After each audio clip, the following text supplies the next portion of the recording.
La Corporación Casas Doas hace parte de un proceso de la misma comunidad que estuvimos inquietos por reconocer y conocer nuestro territorio y sobre todo el tema ancestral en esta parte de Bogotá. Buenas tardes, Morris. ¿Por qué es importante la comunicación para el rescate del patrimonio ancestral de la localidad de Usme? La comunicación inicialmente como tradición oral es una de las cosas más importantes que se tiene dentro de las comunidades ancestrales. La oralidad o la comunicación oral fue muy importante y sigue siendo importante dentro de las comunidades. La escritura pues no se conoce en nuestras comunidades, se conocen los símbolos como parte de la comunicación, como parte de la tarea que ellos hicieron y que nos dejaron para proseguir este camino, pero la comunicación es muy importante. Una de las cosas valiosas que nosotros iniciamos en este territorio fue haber hecho primero un proceso de configuración del territorio a través de la simbología, a través también de los escenarios naturales como las montañas, los ríos, las lagunas. Otro tema fue entonces la recuperación, también en el tema de la comunicación. Una recuperación también en la lengua nativa con la que yo inicié esta entrevista, y un tema de recuperación de escenarios como proceso de comunicación entre lo pasado y el hoy. Y un tema de reconstrucción. Creemos que sí, un tema de reconstrucción lo hace la misma naturaleza, pero que también comunica.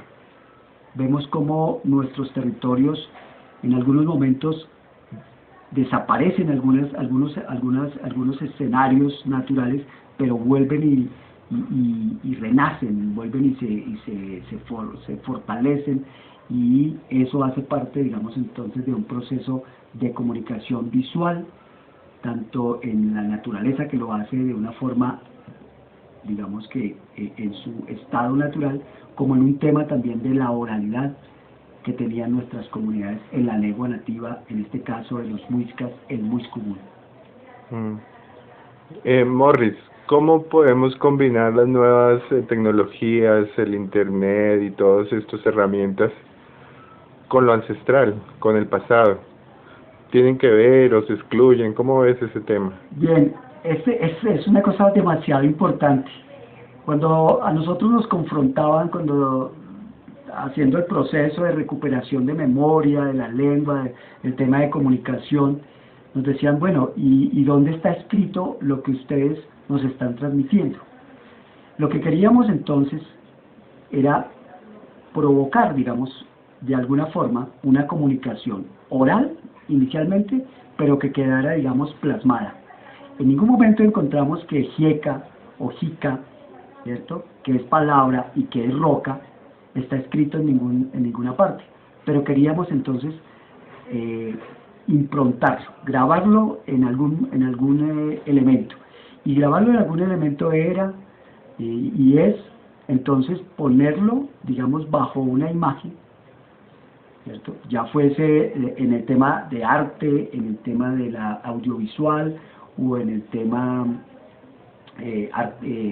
digamos de alguna pintura.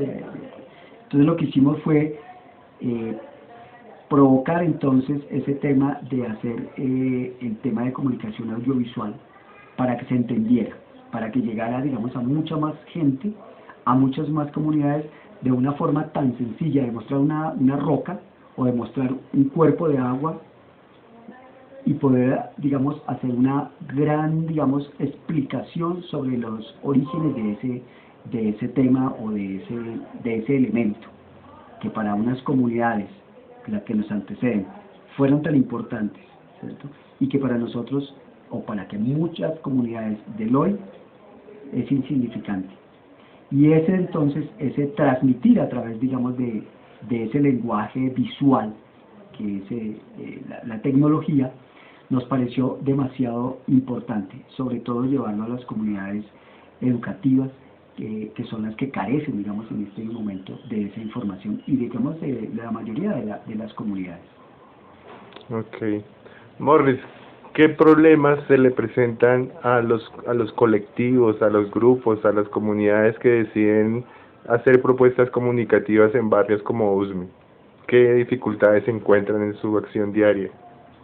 Bueno, las dificultades son muchas, todas, digamos que empezando primero por un tema de logístico, todo un tema de equipos, el tema de formación también de la gente, en el tema, por ejemplo, de la edición, en el tema también económico, ¿cierto? Y en algunos casos, ya cuando se tienen los equipos, en algunos casos de inseguridad.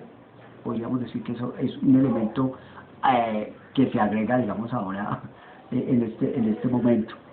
Pero la gran dificultad es, por ejemplo, también la falta de motivación de la gente, de realizar cosas.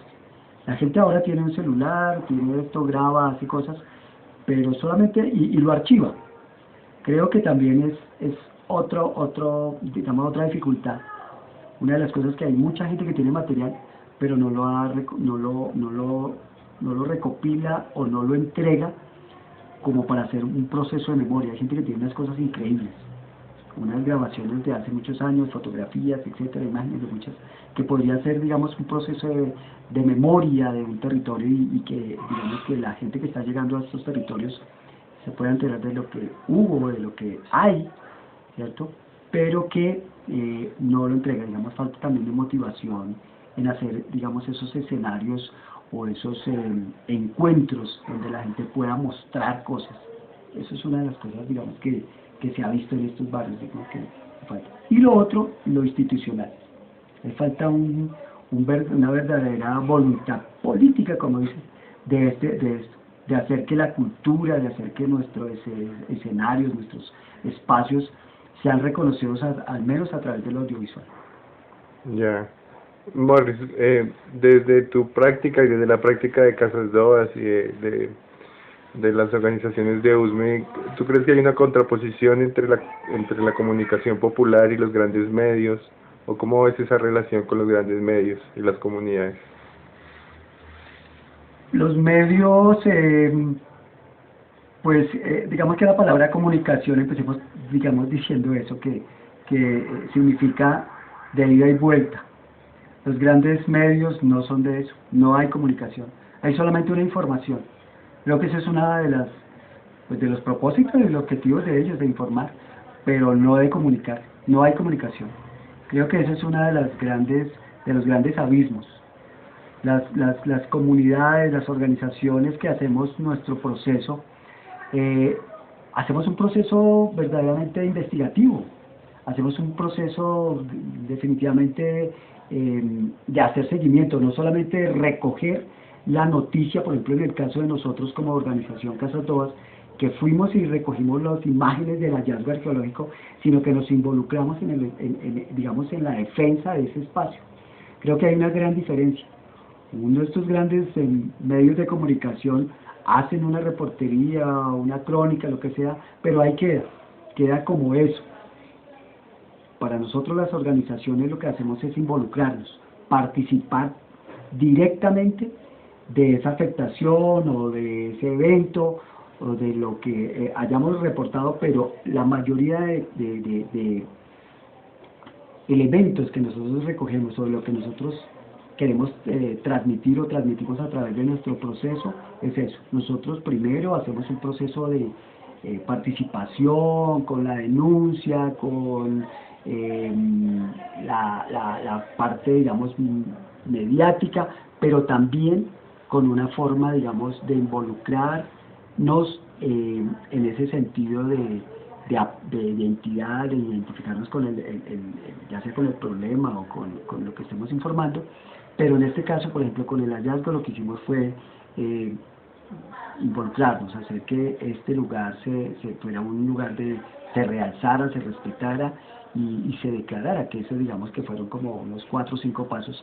que a través de nuestro proceso de comunicación y lo que hicimos, lo que informamos con el proceso de la mesa del patrimonio, involucramos no solamente a unas personas, sino a una cantidad de organizaciones a través de eso, de estar informando, ¿cierto? O de estar comunicando y encontrarnos en diferentes escenarios, en foros, en charlas, en caminatas, en protestas culturales, en asaltos musicales, bueno, todo lo que podríamos llamar como proceso popular, digámoslo así. Pero esa es la gran diferencia. Hay un abismo grande entre los grandes comunicadores y los procesos organizativos de barrio, de localidad. Bueno, ¿y cómo es el tema de la comunicación en el posconflicto? Y específicamente en una localidad rural como Usme. ¿Qué papel tendría la comunicación popular de base en esta tarea de la paz? Pues mire, a una de las propuestas que yo hablaba con usted hace un momento, es que tenemos una idea de hacer una red, una escuela de comunicación. Y las escuelas de comunicación es un pretexto, digamos, inicialmente técnico, para que nuestras mismas comunidades que están en la misma Bogotá, pero tan apartadas, alejadas de la comunicación o de la información, empiecen a entender y a tener un elemento muy importante que es este, el de comunicar, el de mostrar, el de visibilizar sus escenarios. Y una de las cosas es eso, digamos, la propuesta de nosotros es hacer una escuela, una red de escuelas, ¿cierto?, en los escenarios más apartados. Acá en Usme hay 14 veredas, y de las 14 veredas en una hay un colegio, una institución educativa, y no creo que al año produzcan más de 2 videos, y eso de las huertas o de lo que tienen ellos. Pero el pretexto, digamos, ahorita con todo el tema del posconflicto es eso, la visibilización de los escenarios, la visibilización de las personas, de los procesos, la visibilización exactamente de todo lo que dejó, digamos, un conflicto, de todo lo que dejó la guerra, que algunas cosas de pronto se mantuvieron, otras se desaparecieron, pero que inicialmente las comunidades son las que tienen que contar eso. Queremos hacer eso, una red de escuelas de comunicación y en lugares tan apartados de la Bogotá urbana, pero tan cerca, digamos, también de ella. Y que esa es, digamos, una de las propuestas interesantes. No solamente para aquí, queremos hacer, digamos, que a nivel de región es eso. Pues una propuesta, digamos, amplia, digamos que puede ser sencilla, pero también a la vez, digamos, que también tienen que involucrarse, digamos, las instituciones, que ese es, digamos, que las que les corresponde, en este caso el posconflicto, colocar recursos. Porque, digamos, las organizaciones o los procesos están dispuestos a hacer eso. Y las comunidades lo ven, ya hemos hecho algún sondeo y creo que es eso. Si nosotros queremos, digamos, reconocernos, tenemos que saber quiénes somos, qué hacemos, qué tenemos en nuestro territorio, qué tenemos que defender, qué tenemos que cuidar, qué tenemos que, digamos, que fortalecer también en los escenarios. Y si lo mostramos a través, digamos, del proceso comunicativo, de lo visual y lo audiovisual, sería muy importante entonces un proceso, digamos que iniciarlo en estos momentos. En 1 o 2 años nos estaríamos dando, digamos, una buena, digamos, un buen plato, digamos, de muchas cosas de lo que podríamos recoger con los escenarios, con las personas en los diferentes espacios que tiene o que estuvieron en el conflicto y que ahora podríamos mirarlos de otra forma. De otra forma. Morris, para terminar, regálanos un saludo para la gente de la UNAR. Yo reconozco un proceso muy interesante que es el de la comunicación, lo he hecho, y creo que una de las cosas que tendría que decirles es que hay que salir a las comunidades, hay que estar reinventando todos los días y en cada momento en el tema de comunicación. La comunicación es valiosísima, importante. Ya saben ustedes que las formas de comunicación, pero es eso, los invito a que lleguen a esos espacios, los invito a que lleguen a las comunidades, a esas comunidades que no les llega sino el viento y que en este momento requieren que la academia los acompañe, que profesionales como ustedes estén al frente y sobre todo que se visibilice y se muestre la otra cara de esta Colombia. Eje.